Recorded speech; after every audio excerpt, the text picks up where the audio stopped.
এই যে একজন আলেমে দ্বীন বের হওয়া, আল্লাহ তাআলা বলেন প্রত্যেক সমাজ থেকে, প্রত্যেক এলাকা থেকে একজন হলেও আলেম হওয়া এটা অবশ্যই আপনাদের উপর ফরজ। ফরজে কিফায়া যেটাকে বলা হয়। ফরজে কিফায়া মানে হচ্ছে পুরো সমাজ থেকে একজন আলেম হলো, ফরজ সবার পক্ষ থেকে আদায় হয়ে গেল।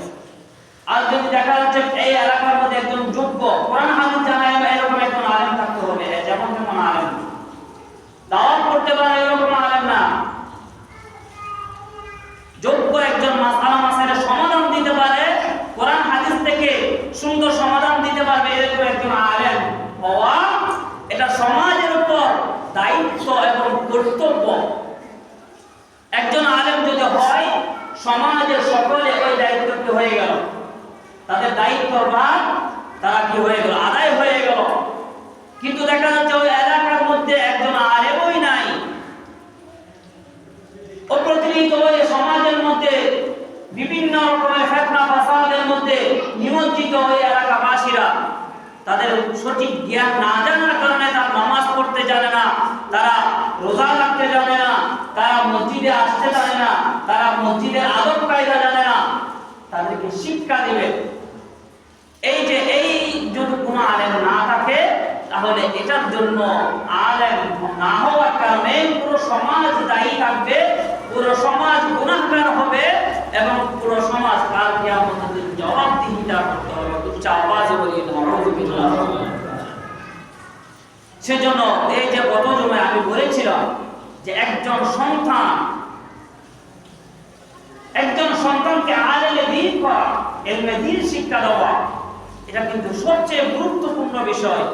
যে আমরা জানি না, কেন জানি না, হয়তো ছোটবেলায় আমাদের অবহেলা ছিল, অথবা আমাদের মা বাবার অবহেলা ছিল, জানার জন্য কোনো পরিবেশ আমাদের মা বাবা আমাদেরকে দেয় নাই বিদায় আমি মাসাইল জানার জন্য সেই বিষয়টা আমার জানা নেই, অথবা আমি কোরআন সুন্দরভাবে তেলাওয়াত করতে জানি না, শুদ্ধভাবে তেলাওয়াত করতে জানি না।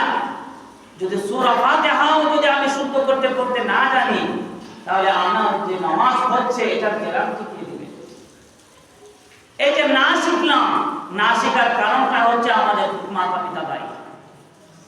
এই জন্য এই বর্তমান আজকে থেকে আমাদের মা বাবা যারা হচ্ছে হব, আমাদের এটা ওয়াদাবদ্ধ করে নিতে হবে যে আমাদের সন্তানদেরকে অন্তত কোরআন এবং হাদিস শিক্ষা দেব, মাসাইল শিক্ষা দেব, একজন গৃহ শিক্ষক রাখবো বা একজন আলেম রাখবো যে তাকে সমস্ত কিছু শিক্ষা দিবে, বালেগ হওয়ার আগ পর্যন্ত সমস্ত কিছু শিক্ষা দিয়ে তাকে একজন যোগ্য মুসলমান হিসেবে তাকে তৈরি করবে। উচ্চ আওয়াজে বলি সুবহানাল্লাহ।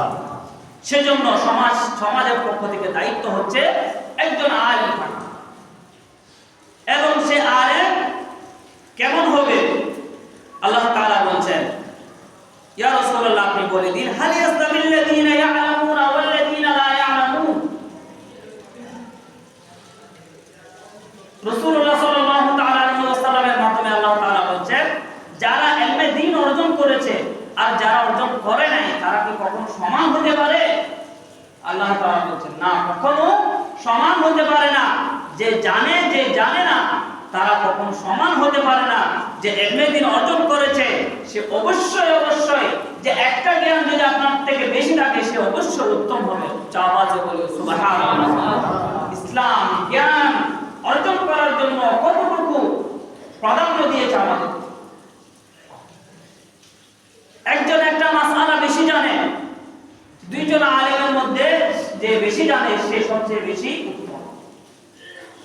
একজনের কোরআন তেলাওয়াত শুদ্ধ, দুইজন আলেম আরেকজনের কোরআন তেলাওয়াত তেমন শুদ্ধ না, তাহলে ওই যে কোরআন তেলাওয়াত শুদ্ধ করতে জানে সে হচ্ছে উত্তম। একইভাবে আমাদের মধ্যে যারা ইসলামী জ্ঞান যত বেশি সে তত উত্তম। আল্লাহ তাআলা সেটাই আমাদেরকে জানিয়ে দিয়েছেন, সেটাই আমাদেরকে বলে দিয়েছেন। এরপরেও যদি আমরা না জানি, না বুঝি, তাহলে এটা হচ্ছে আমাদের কপালের দোষ। আওয়াজে বলি নাউযুবিল্লাহ।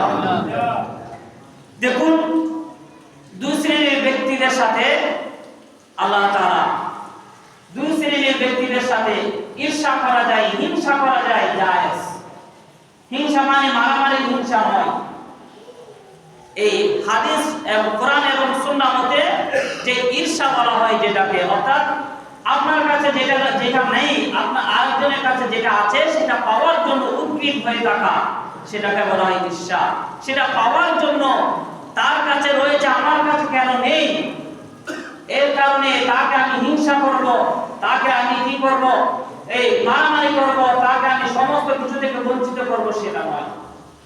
রাসূলুল্লাহ সাল্লাল্লাহু তাআলা আলাইহি ওয়াসাল্লাম বলেন, লা হাসাদা ইল্লা ফি ইথনাইন, দুই ব্যক্তি ব্যতীত অন্য কোনো কারো সাথে ঈর্ষা জায়েজ নেই, হিংসা জায়েজ নেই। অর্থাৎ তারা দুইজন ব্যক্তি, দুই শ্রেণীর ব্যক্তিদের সাথে আপনি হিংসা করতে পারবেন, ঈর্ষা করতে পারবেন। কি রকম?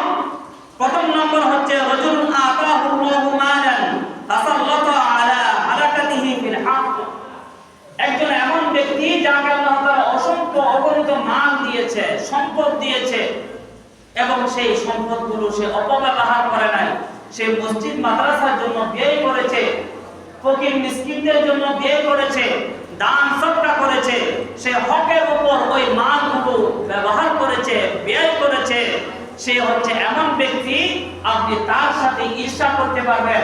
অর্থাৎ সেই তার মাল টাকার কারণে সে ব্যবহার করতে পারছে ভালো জায়গায়, আপনার কাছে কেন নেই, আপনিও সেটা চাইতে পারবেন, ইয়া আল্লাহ ওই ব্যক্তির মতো আমাকেও এমন মাল দান করুন যে মাল আমি ইসলামের জন্য, হকের জন্য, সত্যের জন্য আমি ব্যয় করতে পারবো। উচ্চ আওয়াজে বলি সুবহানাল্লাহ। অপর আরেকজন ব্যক্তি ওয়ারাজুলুন আতাহুল্লাহুল হিকমা ফাহুয়া ইয়াকদি বিহা ওয়া ইউআল্লিমুহা, এমন ব্যক্তি যাকে আল্লাহ তাআলা ইলমে দ্বীনের হিকমত দান করেছেন, জ্ঞান দান করেছেন, আলেমে দ্বীন হয়েছে, এবং সে ইলমে দ্বীন অর্জন করার পর ফাহুয়া ইয়াকদি বিহা, সে সমাজের মধ্যে যখন বিচার আচার করে, সে সত্যকে মিথ্যার সাথে মিশ্রিত করে না, সে সত্যভাবে সেই ওই বিচার আচার করে। ওয়া ইউআল্লিমুহা, এবং সে যে জ্ঞান অর্জন করেছে সেই জ্ঞান নিয়ে সে বসে থাকে না, সে অন্যদেরকে শিক্ষা দেওয়ার জন্য সে কি করে, চেষ্টা করে, অন্যদেরকেও শিক্ষা দেয়, নিজে শিক্ষা করেছে এবং অপরকেও শিক্ষিত করে। উচ্চ আওয়াজে বলি সুবহানাল্লাহ। ওই ব্যক্তির সাথে আপনি ঈর্ষা করতে পারবেন, হিংসা করতে পারবেন যে ইয়া আল্লাহ ওই ব্যক্তিকে আপনি যে ইলম দিয়েছেন সেই ইলম আমাকেও দান করুন, যেন আমিও যেন সত্যের মধ্যে আমি এই ইলমগুলো ব্যয় করতে পারি, এবং আমিও যেন এই জ্ঞানগুলো সত্যের প্রতি আমি বিতরণ করতে পারি। উচ্চ আওয়াজে বলি সুবহানাল্লাহ। দেখুন, একজন সন্তান যদি আলেমে দ্বীন হয়, তার জন্য কত বড় নিয়ামত। মানুষ যখন কবরের মধ্যে চলে যায়, তখন তার সাথে কিছুই যায় না, শুধুমাত্র তার আমলনামায় যাবে। হাদিস শরীফের মধ্যে বলা হয়েছে, মৃত্যুবরণ করার পর একজন মানুষ, তার কোন সম্পদ তার সাথে যাবে না, তার টাকা পয়সা, তার বড় বড় বিল্ডিং, তার বড় বড় জায়গা জমি, যত বড় ব্যাংক ব্যালেন্স রয়েছে, কোনো কিছু ওই কবরের মধ্যে যাবে না। রাসূলুল্লাহ সাল্লাল্লাহু তাআলা আলাইহি ওয়াসাল্লাম বলেন, ইযা মাতাল ইনসানু ইনকাতা আমালুহু ইল্লা মিন থালাথা, ইল্লা মিন সাদাকাতিন জারিয়া আও ইলমিন ইনতাফাউ বিহি আও ওয়ালাদিন সালিহিন ইয়াদউ লাহু। আওয়াজে বলি সুবহানাল্লাহ, আর জোরে বলি সুবহানাল্লাহ। মানুষ যখন ইন্তেকাল করে, মৃত্যুবরণ করে, ইযা মাতাল ইনসানু ইনকাতা আমালুহু, তখন তার সমস্ত কার্যাবলী বন্ধ হয়ে যায়, আমলনামার দরজা বন্ধ হয়ে যায়। কিন্তু তিনটি বিষয়ে তার আমলনামা জারি থাকে, তার এই আমলনামা কখনো বন্ধ হয় না, কিয়ামত পর্যন্ত এই আমলনামা জারি থাকে, চলতে থাকে এবং সওয়াব পৌঁছাতে থাকে। উচ্চ আওয়াজে বলি সুবহানাল্লাহ। প্রথম নম্বর হচ্ছে ইল্লা মিন সাদাকাতিন জারিয়া, এমন সদকায়ে জারিয়া যেটা মসজিদ মাদ্রাসায় সে দান করেছে, ফকির মিসকিনকে দিয়েছে, এমন একটি জায়গা মসজিদের জন্য দিয়েছে যে জায়গা এখন পর্যন্ত রয়েছে, মানুষ ওই জায়গার মধ্যে নামাজ আদায় করছে, অথবা এমন একটা মাদ্রাসার জন্য জায়গা দিয়েছে যে জায়গার মধ্যে ছাত্ররা লেখাপড়া করে, ইলমে দ্বীন অর্জন করে, কোরআন শিক্ষা করে, হাদিস শিক্ষা করে, তারা দুনিয়াব্যাপী এই শিক্ষা তারা প্রচার করছে। এই সদকায়ে জারিয়া যেই টাকা আপনি দিয়েছেন ওই মসজিদের জন্য, মাদ্রাসার জন্য, যত 1 টাকা হোক, 100 টাকা হোক, 1000 টাকা হোক, যতই হোক না কেন, এটা আপনার ওই সদকায়ে জারিয়া, এটা চলতেই থাকবে, এটা কখনো বন্ধ হবে না। আওয়াজে বলি সুবহানাল্লাহ। এরপর দ্বিতীয় নম্বর হচ্ছে ও ইলমিন ইউনতাফাউ বিহি, এমন ইলম যে ইলম তাকে কি দেয়, ওই ইলম দ্বারা তাকে ফায়দা দেয়। কোন ইলম? যে ইলম ওই ব্যক্তিকে ফায়দা দেয়, সমাজকে ফায়দা দেয়, রাষ্ট্রকে ফায়দা দেয়। একজন আলেম দেখুন, সে যখন আলেম হয় সে সমাজের মধ্যে ভালো কাজের শিক্ষা দেয়, কোরআন শিক্ষা দেয়, হাদিস শিক্ষা দেয়, মাসআলা মাসাইল শিক্ষা দেয়। মানুষ কোনো একটি কাজ আমল যদি ভুল করে সে ভুল কি শুধরাই দেয়। এটাই হচ্ছে ইউনতাফাউ বিহি, যে ইলম ওই ব্যক্তিকে ফায়দা দিচ্ছে, সমাজকে ফায়দা দিচ্ছে এবং ওই ব্যক্তির কাছ থেকে সমাজ ফায়দা নিচ্ছে। ওই যে ইলম তাকে ফায়দা দিচ্ছে, এই ইলম হচ্ছে এমন একটা ইলম যে ইলমের কারণে কিয়ামত পর্যন্ত ওই কবরে যে ব্যক্তি ওই ইলম শিক্ষা দিয়েছে, সেই শিক্ষার কারণে ওই কিয়ামত পর্যন্ত তার কবরে সওয়াব পৌঁছাতে থাকবে। উচ্চ আওয়াজে বলি সুবহানাল্লাহ। একজন আলেম সে যখন কি করলো, ইলমে দ্বীন শিক্ষা দিল, তার থেকে একজন ছাত্র হলো, একজন হাফেজ হলো, একজন আলেম হলো, এবং তার থেকে আরো কয়েকজন হাফেজ হলো, আলেম হলো। এভাবে চলতে চলতে ওই ব্যক্তির ছাত্র পুরো বাংলাদেশে হয়ে গেছে। এরকম আছে না আলেম? দেখুন আমাদের আল্লামা ইমাম হাশিমি রাহমাতুল্লাহি আলাইহি, আল্লামা উবাইদুর রহমান মুঈনি রাহমাতুল্লাহি আলাইহি, আল্লামা জালালউদ্দিন আল-কাদরি রাহমাতুল্লাহি আলাইহি সহ অসংখ্য অগণিত আলেমে দ্বীন যারা ইন্তেকাল করেছে, তাদের এখন বর্তমান যারা ছাত্র রয়েছে তারা প্রত্যেকে আমাদের ছাত্র, ঠিক কি না? তারা প্রত্যেকে এখন কোরআন এবং হাদিস শিক্ষা দিচ্ছে এবং সেই শিক্ষা অর্জন করে আজকে আমাদের মতো ব্যক্তিরা আপনাদের সম্মুখে কিছু দুই একটা কথা বলার সেই সুযোগ হচ্ছে। তাহলে এই যে কথা বলছি, এটা আপনারা সওয়াব যেভাবে পাচ্ছেন, ওই আমার উস্তাদরা ওনারাও সওয়াব পাচ্ছেন। উচ্চ আওয়াজে বলি সুবহানাল্লাহ। কত সুন্দর করে আমাদেরকে শিক্ষা দিয়েছে। সেজন্য এই আলেমে দ্বীন এটা আপনার সন্তান যদি হয়, তাহলে ওই সন্তানের মা বাবা তারা কি সওয়াব পাবে না? একজন সন্তান যদি আলেমে দ্বীন হয়, ওই সন্তান যতগুলো শিক্ষা দিবে প্রত্যেক শিক্ষার সওয়াব ওই মা বাবাই অবশ্যই অবশ্যই পাবেন। আওয়াজে বলি সুবহানাল্লাহ। এটাকে বলা হয় ইলমে নাফি। এরপর তৃতীয় নম্বর হচ্ছে ও ওয়ালাদিন সালিহিন ইয়াদউ লাহু, আপনি সন্তান পয়দা দিয়েছেন, সন্তান জন্ম দিয়েছেন, আল্লাহর হুকুমে সন্তান পেয়েছেন এবং ওই সন্তানকে আপনি বিপদে আপনি কি করেন নাই, চালিয়ে দেন নাই, বিপদগামী করেন নাই।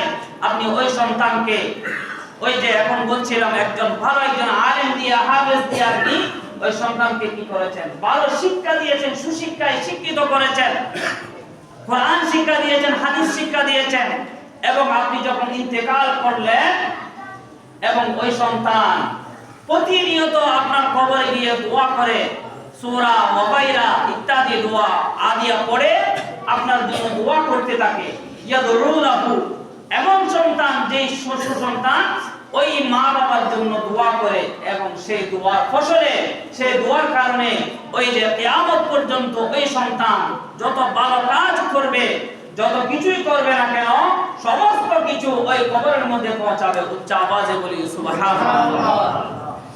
এই যে তিনটি বিষয় আপনার সব সময় কবরের মধ্যে পৌঁছাবে এবং এটার জন্য তো আমাদেরকে চেষ্টা করে যেতে হবে। সেই জন্য ইসলাম আমাদেরকে এই পথগুলো খোলা রেখেছেন যেন আমরা সেই দিকে যাই, আমরা যেন সেই দিকে আমরা সচেষ্ট হই, আমরা যেন সেই পথগুলো চিনতে পারি। আল্লাহ তাআলা আমাদের প্রত্যেককে বোঝার এবং আমল করার তৌফিক দান করুন। সবাই বলুন আমিন।